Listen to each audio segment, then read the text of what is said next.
got about 36 of them. We'll start with this year's dinosaurs, so everything from January 1st up to this point, and then we'll hit kind of our makeup guys from 2020.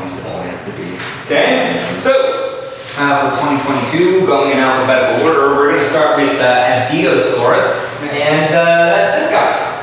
The name of Dinosaurus means forgotten or concealed reptile. This is what we've got. The reason why we've got these different colors is because we've been excavating this thing since the mid-50s, the 1950s. Okay? Kept running out of money for the expedition. So this guy's been collected piecemeal, and that's why it's concealed or forgotten. It just took a long time for him to get it. This does happen to be, though, the best, most complete skeleton of any sauropod dinosaur for the whole of Europe. And you can see it is missing a whole bunch of pieces, but that's still pretty good for a dinosaur skeleton. We almost never get heads on long-necked dinosaurs. Occasionally we do find just the heads. You can see here's the neck as it was collected, and it's actually pretty darn good. You almost never find them put together for any length here. Down at the Stuart Museum, we used to have a length of the neck that was collected just like that. It was even longer than what we've got here. So really cool.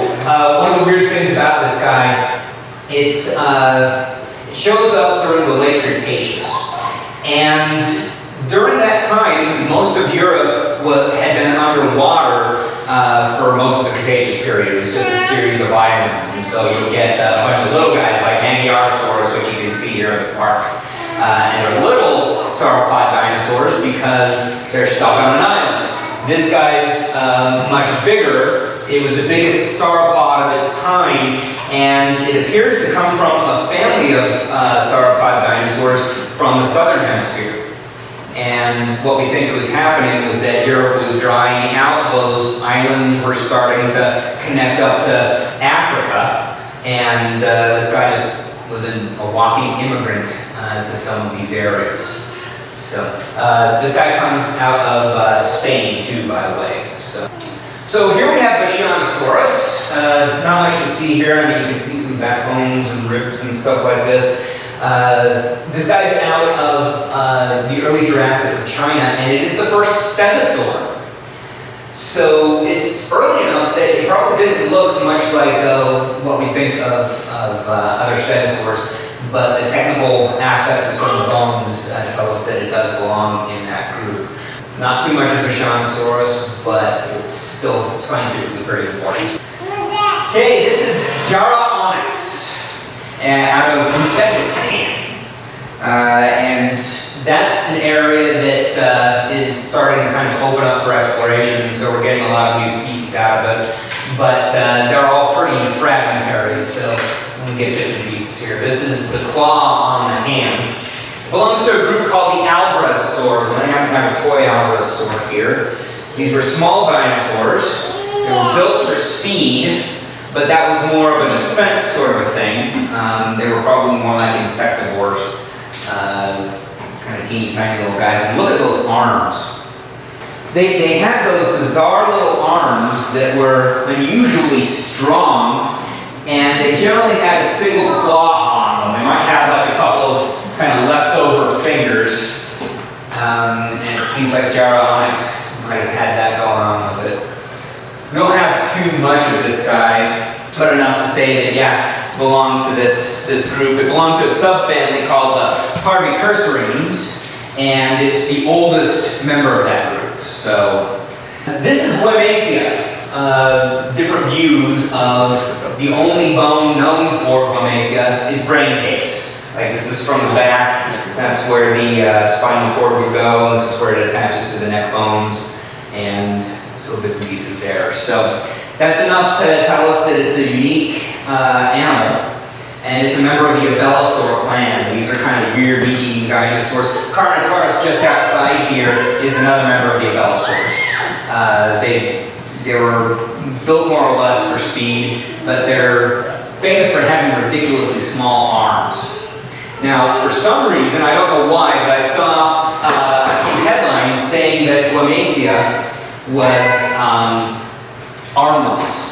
I don't know how you get armless from just a brain case. It's not like there's like an arm control nerve in there somewhere saying, oh, we don't have the arm control nerve, so it must not have had arms. It was probably just, a bit of a game of telephone. That happens with media sometimes, and they'll say it was armless when really it was only practically armless. So, I don't know, maybe there is something there that I missed, but whatever. So sometimes these new species aren't exactly new to science. They're new descriptions, new hypotheses of old material, and that would be the case with this animal. That's one reason why we've got it all mounted in a museum here. This is Wyosaurus. Yeah, that's the double L. So Wyosaurus or Wyosaurus, however you want to pronounce it. It used to be known as Cretosaurus australis, and then it was considered a synonym of another South American hadrosaur called Shinosaurus. But it turns out that it's distinctive enough that it's not Shinosaurus. It's more closely related to some other South American hadrosaurs, but still distinct from them. So, got a new name, and that's kind of cool. The name's got a really interesting etymology to it.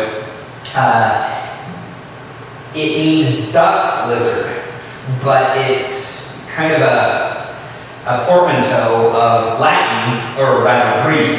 So that's where the sauros come from, and that's the lizard. But the koala or waya, I don't know, I don't speak Mapuche, but that's where it comes from, and it means duck. So this is the duck lizard. This is kind of like the South American version of Hadrosaurus. So, yay!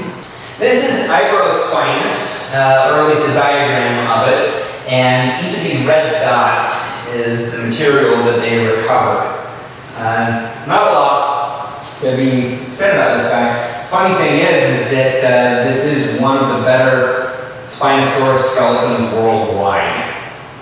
So let that sink in for a little bit. This is why Spinosaur paleontology is just so hard to get into sometimes. They're a fascinating group, don't get me wrong, but they can be really frustrating to study because this is what you've got to work with. This is your footprints maybe. So kind of crazy. Now, this is one of 3 Spinosaurs that have been discovered from the Iberian Peninsula. We've known since the mid-80s with the discovery of Jarrah Onyx, or maybe late 80s, I guess. See, Jarrah Onyx is a Spinosaurus, far and away a better skeleton than Ibrospinus. And then we had Spinosaurus itself, which wasn't the best skeleton, got blown up in World War II.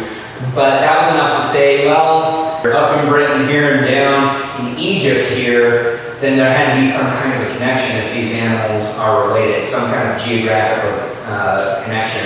And Spain and Portugal, the Iberian Peninsula, was kind of a prime possibility for that. And Ibrospinus and its 2 compatriots from the Iberian Peninsula, Camarasaurus, which was once considered a ceratosaur, and now we figure it's a Spinosaur, and Vitobonavenatrix.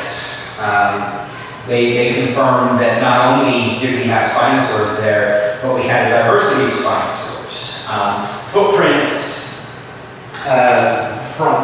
fossils from that area as well suggest that there was even more of a diversity than what we have for body fossils, and so there's a lot of interesting stuff going on there in the early Cretaceous, and Ibrospinus is a glimpse of that.